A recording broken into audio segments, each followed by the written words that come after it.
नमस्कार बच्चों, मैं प्रोफेसर अंतिमा पांडे। आज हम कक्षा 8वीं की तीसरी पाठ नाखून क्यों बढ़ते हैं यह पाठ पढ़ेंगे। नाखून क्यों बढ़ते हैं, इसके लेखक आचार्य हजारी प्रसाद द्विवेदी जी हैं। सर्वप्रथम हम इनके परिचय के बारे में थोड़ी जानकारी प्राप्त कर लेते हैं। आचार्य हजारी प्रसाद द्विवेदी जी का जन्म 1907 में बलिया उत्तर प्रदेश में हुआ था और आपकी मृत्यु 1989 में उत्तर प्रदेश में हुआ। परिचय। द्विवेदी जी हिंदी साहित्य के मौलिक निबंधकार, उत्कृष्ट समालोचक एवं सांस्कृतिक विचारधारा के प्रमुख उपन्यासकार हैं। आपका व्यक्तित्व बड़ा प्रभावशाली और आपका स्वभाव बड़ा सरल और उदार था। आप हिंदी, अंग्रेजी, संस्कृत और बांग्ला भाषाओं के विद्वान थे। आपकी प्रमुख कृतियाँ जो है अशोक के फूल, कल्पलता, ये जो है ये निबंध संग्रह है। बाण भट्ट की आत्मकथा पुनर्वा ये उपन्यास है और बहुत सारे आपके जो भी कृतियाँ हैं वो भी बहुत प्रसिद्ध हैं। गद्य संबंधी प्रस्तुत वैचारिक निबंध में आचार्य हजारी प्रसाद ने नाखून बढ़ने को पशुता का चिन्ह माना है।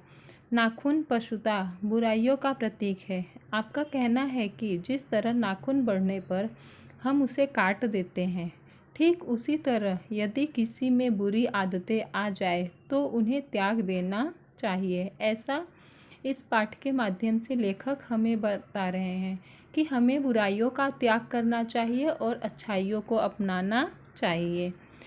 तो आगे हम यह पाठ पढ़ेंगे, नाखून क्यों बढ़ते हैं। नाखून क्यों बढ़ते हैं। तो बच्चों हम ये पाठ पढ़ना शुरू करते हैं। बच्चे कभी कभी चक्कर में डाल देने वाले प्रश्न कर बैठते हैं। अल्पज्ञ पिता बड़ा दयनीय जीव होता है। मेरी छोटी लड़की ने जब उस दिन पूछ लिया कि आदमी के नाखून क्यों बढ़ते हैं तो मैं कुछ सोच ही नहीं सका। हर तीसरे दिन नाखून बढ़ जाते हैं। काट दीजिए, वे चुपचाप दंड स्वीकार कर लेंगे, पर निर्लज्ज अपराधी की भांति छूटते ही फिर जैसे के तैसे हो जाते हैं। आखिर ये इतने बेहया क्यों हैं। लेखक बता रहे हैं कि ये नाखून कैसे बढ़ते हैं। वो बता रहे हैं कि बच्चे के मन में किस तरह के सवाल आते हैं, कैसे सवाल आ जाते हैं, कोई भी उनको समझ नहीं पाता। कभी कभी तो वो ऐसा सवाल कर बैठते हैं कि बड़े लोग भी उसका उत्तर देने की बहुत कोशिश करते हैं, लेकिन सही सही उसका उत्तर नहीं दे पाते हैं। तो लेखक बता रहे हैं कि एक दिन उनकी बेटी ने उनसे सवाल किया कि पिताजी आखिर नाखून क्यों बढ़ते हैं। तो उस समय वो बता रहे हैं अल्पज्ञ, यानी अल्पज्ञ का अर्थ होता है जिसके पास थोड़ा या कम ज्ञान हो। वो बता रहे हैं कि जिस पिता के पास थोड़ा या कम ज्ञान होता है उसकी स्थिति एकदम दयनीय हो जाती है। वो किस तरह से अपने बच्चों को क्या बताए, क्या उत्तर दे, वो समझ नहीं पाता है। तो वो बता रहे हैं, लेखक बता रहे हैं कि उनको अगर कितना भी काट दो, 2-3 दिन के बाद वो फिर से एकदम निर्लज्ज की तरह बढ़ जाएंगे जैसे ही। आखिर वो इतने बेहया क्यों हैं। निर्लज्ज यानी जिसे थोड़ा भी शर्म ना हो, जिसे थोड़ी भी लोक लाज ना हो, उसे निर्लज्ज कहते हैं। कुछ लाख ही वर्षों की बात है, जब मनुष्य जंगली था, वन मानुष जैसा, उसे नाखून की जरूरत थी।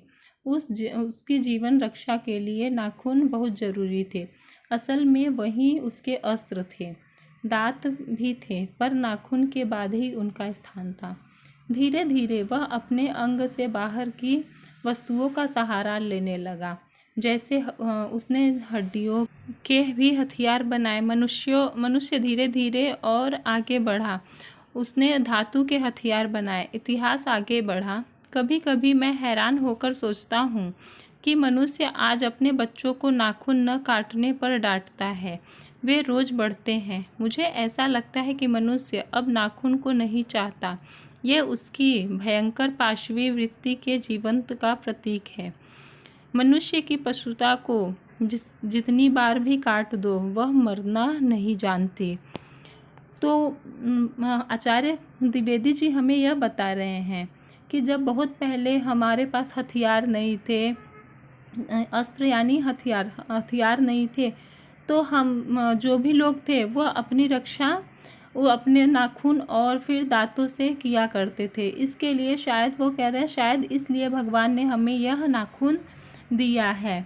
लेकिन जैसे जैसे समय बीतता गया, सब बहुत सारे धीरे धीरे सब धातुओं से और पत्थरों से इन सब से हथियार बनाने लगे, और फिर नाखून का हथियार के रूप में प्रयोग करना वो ख़त्म हो गया। और आज बस हम नाखून का उपयोग कैसे करते हैं, सिर्फ वो पाशवी वृत्ति दिखाती, यानी मनुष्य के अंदर पशुता की निशानी को दर्शाती है। ऐसा हम नाखून के रूप में अभी ऐसा प्रतीक मान रहे हैं कि नाखून जो है वो पशुता का प्रतीक है। हम उसको कितना भी समाप्त कर दे, लेकिन वो समाप्त नहीं होता है, वह फिर से बढ़ता चला जाता है, ऐसा लेखक हमें बता रहे हैं। अगर आदमी अपने शरीर की, मन की और वाक की अनायास घटने वाली वृत्तियों के विषय में विचार करे, तो उसे अपनी वास्तविक प्रवृत्ति पहचानने में बहुत सहायता मिले। मनुष्य के नख बढ़ा लेने की जो सहजात वृत्ति है, वह उसके पशुता का प्रमाण है। उन्हें काटने की जो प्रवृत्ति है, वह उसकी मनुष्यता की निशानी है। वाक यानी बोली, प्रवृत्ति यानी आदत, सहजात यानी उसका सरलता, आसानी से। लेखक हमें यह बता रहे हैं कि अगर कोई भी मनुष्य अपने शरीर के, मन की और उसके बोलने की जो अनायास घटने वाली वृत्तियाँ होती है, यानी हम बोलने से पहले कुछ भी अगर सोच ले, समझ ले, तो हमारे साथ जो कुछ भी है उसे हमें खुद को समझने में सहायता मिलेगी। हम क्या है, कैसे है, इसे हमें आसानी से हम खुद को पहचान सकेंगे। मनुष्य की जो नख बढ़ा लेने की जो सहजात वृत्ति है, यानी बहुत सारे लोगों की आदत होती है कि नाखूनों को बढ़ा लेना, वह उनके अंदर के पशुता की निशानी है, यानी प्रमाण है, यानी निशानी है। उन्हें काटने की जो प्रवृत्ति है, वही मनुष्यता की निशानी है। और अगर नाखून बढ़ रहे हैं तो हमें उसे काट लेना चाहिए, ना कि बढ़ाना चाहिए। तो लेखक का तात्पर्य यहाँ पर नाखून बढ़ने और काटने से यह है कि अगर नाखून बढ़ने का तात्पर्य है कि बुराइयाँ अगर बढ़े, और काटना उसको यानी बुराइयों को ख़त्म कर लेना। तो लेखक हमें यह बता रहे हैं कि अगर हमारे अंदर कुछ बुराइयाँ आती है, तो हमें उसे ख़त्म करने की कोशिश करना चाहिए, ना कि और बुराइयों को बढ़ावा देना चाहिए। तो अगर हमारे अंदर कोई भी बुरी आदत है, तो हमें उसका तुरंत त्याग कर देना चाहिए, ऐसा लेखक कह रहे हैं। मेरा मन पूछता है, मनुष्य की ओर बढ़ रहा है, पशुता की ओर या मनुष्यता की ओर, अस्त्र बढ़ाने की ओर या अस्त्र काटने की ओर। मेरी निर्बोध बालिका ने मानो मनुष्य जाति से ही प्रश्न किया है, जानते हो नाखून क्यों बढ़ते हैं? यह हमारी पशुता के अवशेष हैं। मैं भी पूछता हूँ, जानते हो ये अस्त्र शस्त्र क्यों बढ़ रहे हैं? यह हमारी पशुता की निशानी है। स्वराज होने के बाद स्वभावतः ही हमारे नेता और विचारशील नागरिक सोचने लगे हैं कि इस देश को सच्चे अर्थ में सुखी कैसे बनाया जाए। हमारी परंपरा महिमामयी और संस्कार उज्ज्वल है, क्योंकि अपने आप पर अपने आप द्वारा लगाया हुआ बंधन हमारी संस्कृति की बहुत बड़ी विशेषता है। लेखक हमें बता रहे हैं कि उनका मन जो है वह उनसे बार बार यह प्रश्न पूछ रहा है कि मनुष्य जाति है वह किस ओर बढ़ रहा है, पशुता की ओर या मनुष्यता की ओर। यानी उनके कहने का तात्पर्य यह है कि वो हम दिन पर दिन जो है बहुत सारे अस्त्र शस्त्र इन सब का निर्माण कर रहे हैं। तो ये सब क्या है, हमारे अंदर की जो पशुता है। हम आए दिन कहीं ना कहीं देखते हैं कि यहाँ पे बम ब्लास्ट हो गया है, एक आदमी ने दूसरे को मार दिया। तो हम सब ये क्या है, हमारे अंदर के जो भी पशुता के अंश हैं, अवशेष यानी अंश, जो उसका भाग बच जाना। तो वो कह रहे हैं कि अभी अभी हमारे अंदर बहुत सारी पशुता बाकी हैं, जिन्हें हमें जिसका हमें त्याग करना है। ऐसा लेखक बता रहे हैं कि क्योंकि अगर हम सच्ची स्वराज्य तो हमें मिल गए, यानी आज़ादी तो हमें मिल गई, लेकिन फिर भी हम पूर्ण रूप से स्वतंत्र नहीं हैं। आज भी हमें बहुत सारे बुराइयां हैं जिन्हें हमें त्याग करना है पूर्ण रूप से, तभी हम स्वतंत्र होंगे। क्योंकि अगर जब भी हमारे अंदर थोड़ी भी पशुता रहेगी, तब तक हम सही मायने में एक अच्छे मनुष्य नहीं साबित हो पाएंगे और हमारा उज्जवल भविष्य कभी नहीं हो पाएगा, हम कभी भी सुखी नहीं हो पाएंगे। इसके लिए हमें पूरी तरह से खुद के पशुता को त्यागना होगा और एक अच्छा इंसान बनना होगा। यानी हमें बुराइयों का त्याग करके एक अच्छा इंसान बनेंगे, तभी हमारा उज्जवल भविष्य हो सकता है। और वो कह रहे हैं कि हमारा जो देश है यह अपने आप में सर्वगुण संपन्न है। यानी यहाँ पे जो भी लोग हैं, यहाँ के जो भी नागरिक हैं, यहाँ पे हर एक चीज़, हमारे देश में हर एक चीज़ आसानी से मिल जाती है। इसके लिए हमारे देश को सर्वगुण संपन्न कहा जाता है। तो हमें अपने देश के उज्जवल भविष्य के लिए और इसे किस तरह से आगे और भी उन्नति के मार्ग पे पहुंचाया जाए, ये हमें सोचना है। और हमारा संस्कृति तो अपने आप में ही एक बहुत बड़ी विशेषता है। यानी हमारे संस्कृति के जैसा और किसी भी देश की संस्कृति नहीं है। इस बात पर हमें गर्व होना चाहिए। मनुष्य पशु से किस बात में भिन्न है? उनमें संयम है, दूसरों के प्रति सुख दुख में संवेदना है, श्रद्धा है, तप है, त्याग है। इसलिए मनुष्य झगड़े टंटे को अपना आदर्श नहीं मानता। गुस्से में आकर चढ़ दौड़ने वाले अविवेकी को बुरा समझता है। वचन, मन एवं शरीर से किए गए असत्याचरण को गलत मानता है। ऐसा कोई दिन आ सकता है जब मनुष्य के नाखूनों का बढ़ना बंद हो जाएगा। प्राणी शास्त्रियों का ऐसा अनुमान है कि मनुष्य का अनावश्यक अंग उसी प्रकार झड़ जाएगा जिस प्रकार उसकी पूंछ झड़ गई है। उस दिन मनुष्य की पशुता भी लुप्त हो जाएगी। शायद उस दिन वह मरणास्त्रों का प्रयोग भी बंद कर देगा। नाखून का बढ़ना मनुष्य के भीतर की पशुता की निशानी है। उसे नहीं बढ़ने देना मनुष्य की अपनी इच्छा है, अपना आदर्श है। लेखक बता रहे हैं कि मनुष्य किस तरह से पशुओं से भिन्न है, यानी मनुष्य में और पशुओं में क्या अंतर है, ऐसा लेखक बता रहे हैं। मनुष्य में सोचने की, समझने की शक्ति है, उनमें संयम है, दूसरों के सुख और दुख से दुखी होने की संवेदना ये है, उनमें तप है, त्याग है, श्रद्धा, भक्ति आदि बहुत सारे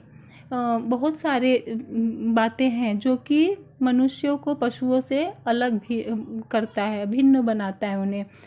तो उसी तरह वो बता रहे हैं कि एक दिन, लेखक बता रहे हैं कि एक दिन ऐसा भी समय आ सकता है जबकि मनुष्य के नाखून भी बढ़ने बंद हो जाएंगे, अर्थात उनके नाखून भी समाप्त हो जाएंगे। जिस तरह और वह ऐसा समय तब आएगा जब ये सब अस्त्र शस्त्र इनका उपयोग होना बंद हो जाएगा। यानी सभी एक दूसरे से मिलजुल कर रहेंगे, एक दूसरे के मित्र सहयोगी बनेंगे, ना कि दुश्मन बने बैठे रहेंगे।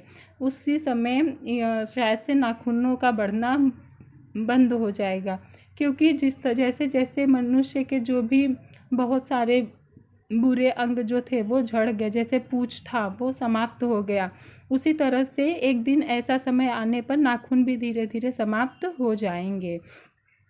और लेखक बता रहे हैं कि मनुष्य नाखून जो बढ़ना है वो हमारे ऊपर निर्भर करता है, हम उसे किस तरह से बढ़ाते हैं या किस तरह से उसे काट के घटा देते हैं। यानी हम बुराइयों को बढ़ावा देना हमारे ऊपर निर्भर है।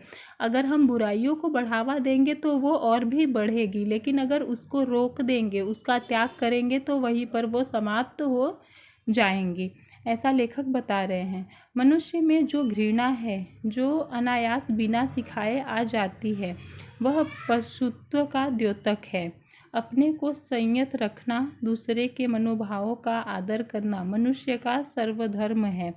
बच्चे यह जाने तो अच्छा हो कि अभ्यास और तप से प्राप्त वस्तुएं मनुष्य की महिमा को सूचित करती है। मनुष्य की चरितार्थ प्रेम में है, मैत्री में है, त्याग में है, अपने को सबके मंगल के लिए निःशेष भाव से देने में है। नाखूनों का बढ़ना मनुष्य की उस अंध सहजात वृत्ति का परिणाम है जो उसके जीवन में सफलता ले आना चाहती है। उसको काट देना उस स्वनिर्धारित आत्मबंधन का फल है जो उसे चरितार्थ की ओर ले जाती है। नाखून बढ़ते हैं तो बढ़े, मनुष्य उन्हें बढ़ने नहीं देगा।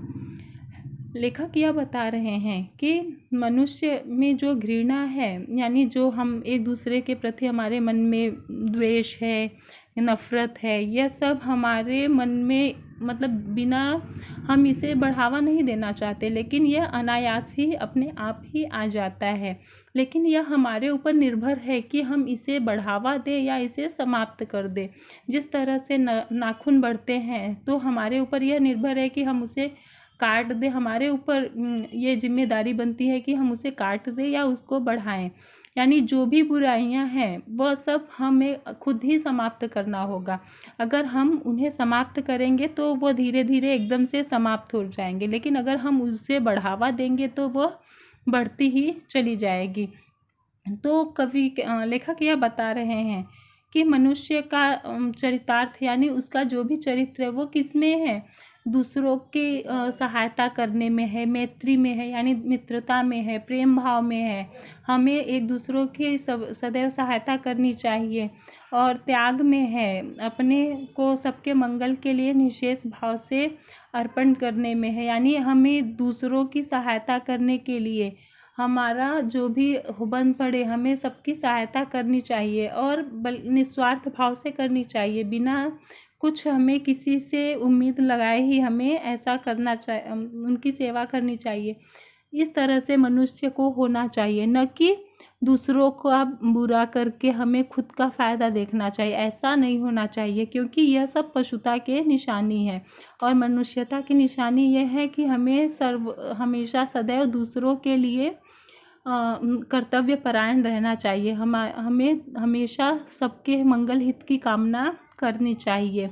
यही इस पाठ का अर्थ है कि ये लेखक बता रहे हैं कि जिस तरह से नाखून बढ़ते हैं हम उन्हें बढ़ने दें, लेकिन हमारा कर्तव्य है कि हम उन्हें काट देंगे, हमें उन्हें बढ़ने नहीं देना है।